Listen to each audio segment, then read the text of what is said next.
Obras completas de Sigmund Freud. Parte 67. Sobre una degradación general de la vida erótica. 1912. Apartado 1. Si preguntamos a un psicoanalista cuál es la enfermedad para cuyo remedio se acude a él más frecuentemente, nos indicará, previa excepción de las múltiples formas de la angustia, la impotencia psíquica. Esta singular perturbación ataca a individuos de naturaleza intensamente libidinosa y se manifiesta en que los órganos ejecutivos de la sexualidad rehúsan su colaboración al acto sexual, no obstante aparecer antes y después perfectamente intactos y a pesar de existir en el sujeto una intensa inclinación psíquica a realizar dicho acto. El primer dato para la comprensión de su estado lo obtiene el paciente al observar que el fallo no se produce sino con una persona determinada y nunca con otras. Descubre así que la inhibición de su potencia viril depende de alguna cualidad del objeto sexual y a veces indica haber advertido en su interior un obstáculo, una especie de voluntad contraria, que se oponía con éxito a su intención consciente, pero no le es posible adivinar en qué consiste tal obstáculo interno ni qué cualidad del objeto sexual es la que lo provoca. En esta perplejidad acaba por atribuir el primer fallo a una impresión casual y deduce erróneamente que su repetición se debe a la acción inhibitoria del recuerdo de dicho primer fallo, constituido en representación angustiosa. Sobre este tema de la impotencia psíquica existen ya varios estudios psicoanalíticos de diversos autores.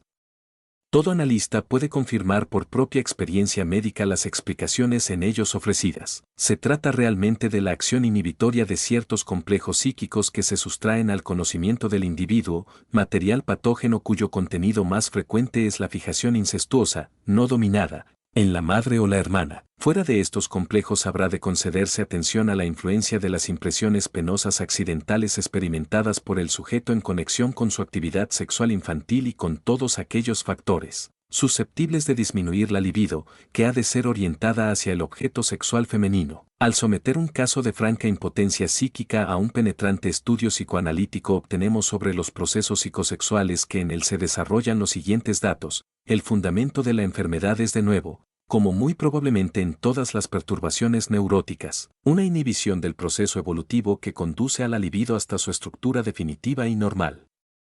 En el caso que nos ocupa no han llegado a fundirse las dos corrientes cuya influencia asegura una conducta erótica plenamente normal, la corriente cariñosa y la corriente sensual. De estas dos corrientes es la cariñosa la más antigua. Procede de los más tempranos años infantiles, se ha constituido tomando como base los intereses del instinto de conservación y se orienta hacia los familiares y los guardadores del niño. Integra desde un principio ciertas aportaciones de los instintos sexuales, determinados componentes eróticos más o menos visibles durante la infancia misma y comprobables siempre por medio del psicoanálisis en los individuos ulteriormente neuróticos.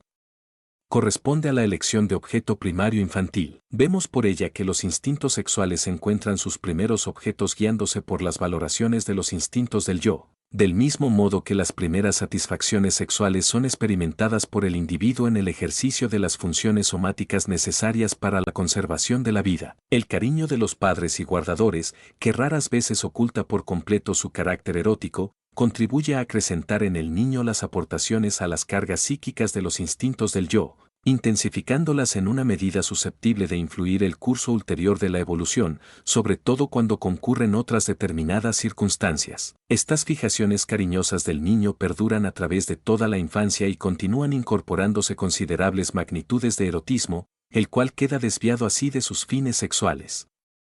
Con la pubertad sobreviene luego la poderosa corriente sensual, que no ignora ya sus fines. Al parecer, no deja nunca de recorrer los caminos anteriores, acumulando sobre los objetos de la elección primaria infantil magnitudes de libido mucho más amplias. Pero al tropezar aquí con el obstáculo que supone la barrera moral contra el incesto, erigida en el intervalo, tenderá a transferirse lo antes posible de dichos objetos primarios a otros, ajenos al círculo familiar del sujeto, con los cuales sea posible una vida sexual real. Estos nuevos objetos son elegidos, sin embargo, conforme al prototipo de los infantiles, pero con el tiempo atraen así todo el cariño ligado a los primitivos.